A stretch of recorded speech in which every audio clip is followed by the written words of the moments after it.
Hello everyone. KS present situation after talking with chairman sir and secretary madam.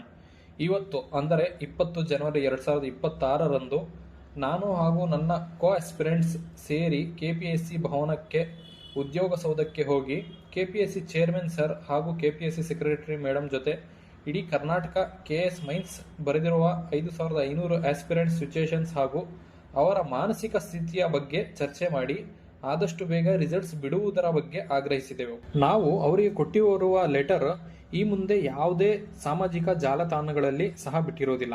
To KPSC secretary, subject matter representation seeking time bound and credible disclosure of KS mains examination results. We respectfully submit this representation on behalf of KS mains written aspirants. It is respectfully brought to your notice that nearly 2 years have elapsed since the issuance of the recruitment notification and over 10 months have passed since the conduct of the mains examination. Yet the results remain undisclosed. The absence of definitive timeline has resulted in prolonged uncertainty and among aspirants. So ಇದರಿಂದ ಸುಮಾರು notification ಆಗಿ ನಮಗೆ 2 ವರ್ಷ ಆಗಿರುತ್ತೆ. Mains exam ಬರೆದು 10 ತಿಂಗಳಾದರೂ ಇನ್ನು KS mains results ಬಗ್ಗೆ ಏನೇ ಒಂದು ನಿಖರವಾದ ಮಾಹಿತಿ ಇಲ್ಲದಿರುವುದರಿಂದ ಅಭ್ಯರ್ಥಿಗಳು ಗಂಭೀರ ಅನಿಶ್ಚಿತತೆಗೆ ಉಂಟು ಮಾಡಿರುತ್ತೆ ಅಂತ. Further, during the proceedings of the legislative assembly on 19th December, minister Bosseraju, minister for minor irrigation, speaking on behalf of honourable CM, stated on record that the KS recruitment process would be completed within 20 days. ನಿಮ್ಗೆಲ್ರಿಗೂ ಗೊತ್ತಿರೋ ಹಾಗೆ legislative ಅಸೆಂಬ್ಲಿಯಲ್ಲಿ minister ಅವರು ಹೇಳಿದರು within 20 days results process ಎಲ್ಲ complete ಆಗುತ್ತೆ ಅಂತ. But ಆದ್ರೂ 1 ತಿಂಗಳು ಆದ್ರೂ ಇನ್ನು ಯಾವುದೇ ಒಂದು ಕನ್ಫರ್ಮೇಷನ್ ಕಮ್ಯುನಿಕೇಷನ್ ಆಗಿಲ್ಲ. ಸೊ ಇದ್ರ ಬಗ್ಗೆ ಸಹ ಲೆಟರಲ್ಲಿ ಮೆನ್ಷನ್ ಮಾಡಿದ್ವಿ. Additionally, for the past 3 months, candidates contacting the KPSC helpline and other officials have repeatedly been informed that the results would be declared within 2 weeks. ನಾವು ಎಷ್ಟೇ ಸತಿ KPSC ಹೆಲ್ಪ್ಲೈನ್ ಹಾಗೂ other officials ಅನ್ನು ಭೇಟಿ ಮಾಡಿದ್ರು ಎಲ್ಲರಿಂದ ಬಂದಿರುವ ಆನ್ಸರ್ ಒಂದೇ, ಇನ್ನೊಂದು 2 ವಾರದಲ್ಲಿ ಈ ಮಂತ್ ಎಂಡಲ್ಲಿ ಬರುತ್ತೆ ಅಂತ ನವೆಂಬರಿಂದ ಹೇಳ್ತಿದ್ದಾರೆ. ಬಟ್ ಇದರ ಬಗ್ಗೆ ಯಾವುದೇ ಒಂದು ಖಚಿತವಾದ ಮಾಹಿತಿ ಸಿಕ್ಕಿರೋದಿಲ್ಲ. ಆ 2 ವಾರಗಳು ಮುಗಿಯದಂತಾಗಿರುವುದು ಅಭ್ಯರ್ಥಿಗಳಲ್ಲಿ ಗೊಂದಲ ಮತ್ತು ಅಧಿಕೃತ ಮಾಹಿತಿಯ ವಿಶ್ವಾಸಾರ್ಹತೆ ಬಗ್ಗೆ ಆತಂಕವನ್ನು ಉಂಟು ಹಾಕಿರುತ್ತದೆ. In view of this, we most respectfully request the commission refrain from issuing further non-specific timelines and instead provide authenticated, officially communicated information.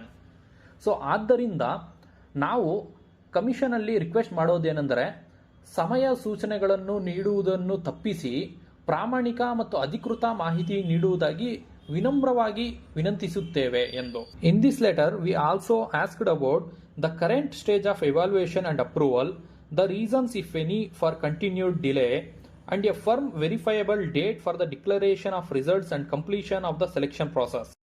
ಮೌಲ್ಯಮಾಪನ ಪ್ರಕ್ರಿಯೆಯ ಪ್ರಸ್ತುತ ಹಂತ, ವಿಳಂಬಕ್ಕೆ ಕಾರಣಗಳು, ಫಲಿತಾಂಶ ಪ್ರಕಟಣೆ ಹಾಗೂ ನೇಮಕಾತಿ ಪ್ರಕ್ರಿಯೆ ಪೂರ್ಣಗೊಳಿಸುವ ಕುರಿತು ನಿಖರ ಮತ್ತು ದೃಢೀಕೃತ ದಿನಾಂಕ ಕೊಡಿ ಎಂದು ನಾವು ರಿಕ್ವೆಸ್ಟ್ ಮಾಡಿದ್ವಿ.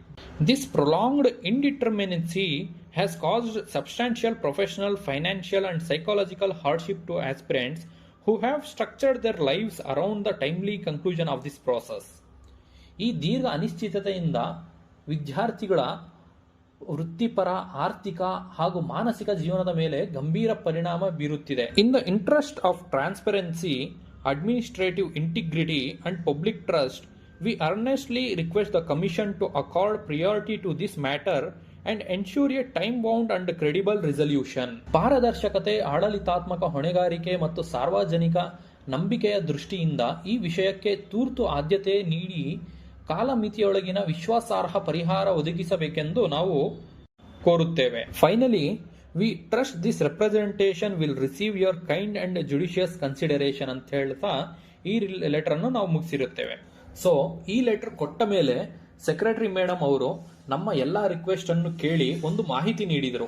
ಏನಂದ್ರೆ, ನಿಖರವಾಗಿ ಡೇಟ್ ಯಾವಾಗ ಮೈನ್ಸ್ ರಿಸಲ್ಟ್ಸ್ ಬರುತ್ತೆ ಅಂತ ಹೇಳಲು ಆಗೋದಿಲ್ಲ ಅಂತ, ಮತ್ತೆ KS mains exam subjective papers ಆಗಿರುವುದರಿಂದ ಡಿಫ್ರೆಂಟ್ ಇವಾಲ್ವೇಟರ್ಸ್ ಡಿಫ್ರೆಂಟ್ ಸಮಯ ತೆಗೆದುಕೊಳ್ತಾರೆ ಇವಾಲ್ಯೂಯೇಷನ್ ಮಾಡೋದಕ್ಕೆ.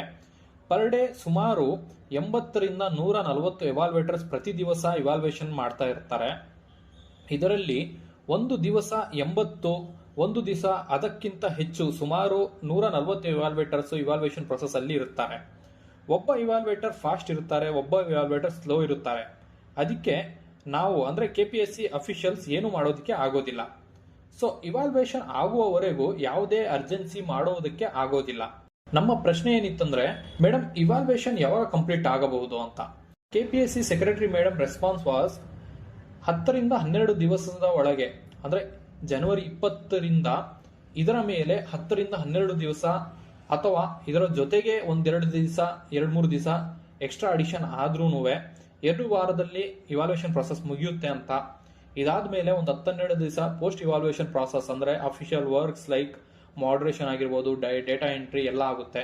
ಸೊ ಟೋಟಲಿ 25 to 30 ಡೇಸ್ ಅಂದರೆ 1 ತಿಂಗಳು ಆಗುತ್ತೆ KS ಮೈನ್ಸ್ 1:3 ರಿಸಲ್ಟ್ ಬಿಡೋದಿಕ್ಕೆ ಅಂತ ಮೇಡಮ್ ಹೇಳಿದ್ರು. ಫೈನಲಿ ಏನಂದ್ರೆ, ಕರ್ನಾಟಕದಲ್ಲಿ ಎಕ್ಸಾಮ್ ಬರೆದ ಮೇಲೆ ಮನೆಯಲ್ಲಿ ಕುಳಿತುಕೊಂಡ್ರೆ ಅಪಾಯಿಂಟ್ಮೆಂಟ್ ಆರ್ಡರ್ ಸಿಗೋದಿಲ್ಲ. ಇವಾಗಿರುವ ಕಂಡೀಷನ್, ಕೋರ್ಟ್ ಕೇಸ್ ಇದರ ನಡುವೆ ಆದಷ್ಟು ಬೇಗ ನಾವು ಅಪಾಯಿಂಟ್ಮೆಂಟ್ ಆರ್ಡರ್ ತೆಗೆದುಕೊಂಡ್ರೆ ಸೇಫರ್ ಸೈಡ್ ಇರ್ತೀವಿ. Due to right to livelihood is our fundamental right which forms the basic structure of constitution. Even legislative and executive cannot take it from us so easy. ಇಷ್ಟೊಂದೆಲ್ಲ ಏನಕ್ಕೆ ಹೇಳ್ತಿದ್ದೀನಿ ಅಂದ್ರೆ, precaution is better than cure ಅನ್ನೋ ತರಹ ನಾವು KS mains aspirants ಗಳಿಗಂತಾನೆ WhatsApp discussion group ಹಾಗೂ Telegram channel ಮಾಡಿದ್ದೀವಿ. ಎಲ್ಲ KS ಮೈನ್ಸ್ ಆಸ್ಪಿರೆಂಟ್ ಅದರಲ್ಲಿ ಜಾಯಿನ್ ಆಗಿ ನಿಮ್ಮ ಅನಿಸಿಕೆಗಳನ್ನು ಶೇರ್ ಮಾಡಿ. ಎಲ್ಲರೂ ಒಟ್ಟಾಗಿ ಈ ಪ್ರೊಸೆಸ್ ಬೇಗ ಕಂಪ್ಲೀಟ್ ಆಗೋದಕ್ಕೆ ಪ್ರಯತ್ನಿಸೋಣ. ನಮ್ಮ ಈ 2 ವಾಟ್ಸ್ಆಪ್ ಗ್ರೂಪ್ನಲ್ಲಿ ಸುಮಾರು 300+700 ಮಂದಿ ಇದ್ದೀರಿ. Out of 5500 KS mains return candidates. ಅದರಲ್ಲಿ ಬರೀ 50 ಜನ 20 ಜನವರಿ 2026ಕ್ಕೆ ಬರ್ತೀವಿ ಅಂತ ಪೋಲಲ್ಲಿ ರೆಸ್ಪಾನ್ಸ್ ಮಾಡಿದಿರಿ. ಆದರೆ ಬಂದಿದ್ದು ಬರೀ 20 ಜನ ಮಾತ್ರ. ಒಂದು ನೆನಪಲ್ಲಿ ಇಟ್ಕೊಳ್ಳಿ, ನಮ್ಮ ರಿಸಲ್ಟ್ಸ್ ಕೇಳೋದಕ್ಕೆ ಮಾತ್ರ ನಾವು KPSC ಭವನಕ್ಕೆ ಹೋಗ್ತಿದ್ದೀವಿ, ಬೇರೆ ಯಾವುದೇ ಕೆಲಸ ಮಾಡೋದಿಕ್ಕಲ್ಲ. ಇದರಿಂದ KPSC ಮೆಂಬರ್ಸ್ ಹಾಗೂ ಸೆಕ್ರೆಟರಿ ಮೇಡಮ್ ಮೇಲೆ ಪ್ರೆಷರ್ ಬಂದು KS ಪ್ರೊಸೆಸ್ ಫಾಸ್ಟ್ ಆಗಿ ಮಾಡ್ತಾರೆ. ಇದರಿಂದ ನಿಮಗೆ ಯಾವುದೇ ಪ್ರಾಬ್ಲಮ್ ಆಗೋದಿಲ್ಲ, ನಿಮಗೆ ಯಾವುದೇ ತೊಂದರೆ ಆಗೋದಿಲ್ಲ. ಇನ್ನೊಮ್ಮೆ ಹೇಳ್ತೀನಿ, ನಿಮಗೆ ಯಾವುದೇ ಪ್ರಾಬ್ಲಮ್ ಆಗೋದಿಲ್ಲ. ಸ್ವಲ್ಪ ಧೈರ್ಯ ಮಾಡಿ, ಮುಂದೆ ಬನ್ನಿ, ನಮ್ಮೊಟ್ಟಿಗೆ ಸೇರಿ. ಎಲ್ಲ KS ಮೈನ್ಸ್ ಆಸ್ಪಿರೆಂಟ್ಸ್ ಒಟ್ಟಾಗಿ ಆದರೆ ಈ ಪ್ರೊಸೆಸ್ ಬೇಗ ಕಂಪ್ಲೀಟ್ ಆಗೋ ಚಾನ್ಸಸ್ ಇರುತ್ತೆ. ಮನೆಯಲ್ಲಿದ್ದರೆ ಬರೀ ನೆಗೆಟಿವ್ ಥಾಟ್ಸ್, ಡಿಪ್ರೆಷನ್, ಡೈವರ್ಷನ್ ಬಿಟ್ಟು ಇನ್ನೇನು ಸಿಗೋದಿಲ್ಲ. ಸುಮಾರು ಆಸ್ಪಿರೆಂಟ್ಸ್, ಸರ್ ಜನವರಿ 20ಕ್ಕೆ ಏನಕ್ಕೆ ಹೋಗ್ಬೇಕು ನಾವು, ಕೋರ್ಟ್ ಡಿಸಿಷನ್ ಪಾಸಿಟಿವ್ ಆಗಿ ಬಂದ್ರೆ ಎಲ್ಲ ಪ್ರಾಬ್ಲಮ್ ಸಾಲ್ವ್ ಆಗುತ್ತೆ ಅಂತ ಹೇಳ್ತಿದ್ರು. ಇವಾಗ ನಾನು ನಿಮಗೆ ಕೇಳೋದಷ್ಟೇ, ಕೋರ್ಟ್ ಪ್ರೊಸೀಡಿಂಗ್ಸ್ ಇಂದ ನಮ್ಗೆ ಏನಾದ್ರೂ ಅನುಕೂಲ ಆಯ್ತಾ? ಕೋರ್ಟ್ ಪ್ರೊಸೆಸ್ ಅದರ ಪಾಡಿಗೆ ಅದು ನಡೀತಾನೆ ಇರುತ್ತೆ. ಸ್ಪೆಕ್ಯುಲೇಷನ್ ಮಾಡೋರು, ಡೇಟ್ಸ್ ಕೊಡುವ ಆರ್ಗನೈಸೇಷನ್ಸ್, ಟೆಲಿಗ್ರಾಮ್ ಗ್ರೂಪ್ಸ್ ಅದರ ಪಾಡಿಗೆ ಅದು ನಡೀತಾನೆ ಇರುತ್ತೆ. ನಮ್ಮ ಪ್ರಯತ್ನ ಆನ್ ಗ್ರೌಂಡ್ ನಾವು ಮಾಡೋದನ್ನ ನಿಲ್ಲಿಸಬಾರದು. ಈ ವಾರದಿಂದ ರಿಸಲ್ಟ್ಸ್ ಬಿಡುವವರೆಗೆ ಪ್ರತಿ ಮಂಗಳವಾರ ನಾವು KPSC ಭವನಕ್ಕೆ ಹೋಗುವ ನಿರ್ಧಾರ ಮಾಡಿದ್ದೀವಿ.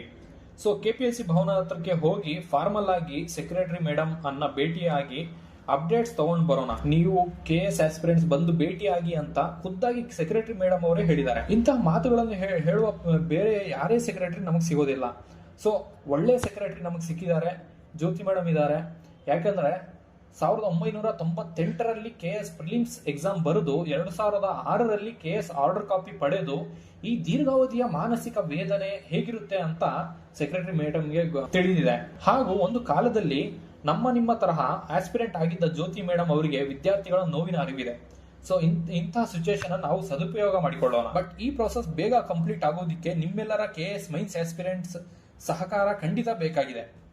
ಇದಕ್ಕೆ ಎಲ್ಲ KS ಮೈನ್ಸ್ ಆಸ್ಪಿರೆಂಟ್ ಒಂದು ಕಡೆ ಸೇರಬೇಕಾಗಿದೆ. ಆದ್ದರಿಂದ ಡಿಸ್ಕ್ರಿಪ್ಷನ್ ಅಲ್ಲಿ ನಮ್ಮ ವಾಟ್ಸ್ಆಪ್ ಡಿಸ್ಕಷನ್ ಗ್ರೂಪ್ ಹಾಗೂ ಟೆಲಿಗ್ರಾಮ್ ಗ್ರೂಪ್ ಲಿಂಕ್ ಅನ್ನ ಹಾಕಿರ್ತೀವಿ. ಇದರಲ್ಲಿ ಎಲ್ಲರೂ ಜಾಯಿನ್ ಆಗಿ ಒಟ್ಟಿಗೆ KS ಪ್ರಾಸೆಸ್ ಆದಷ್ಟು ಬೇಗ ಕಂಪ್ಲೀಟ್ ಮಾಡಿಸೋಣ.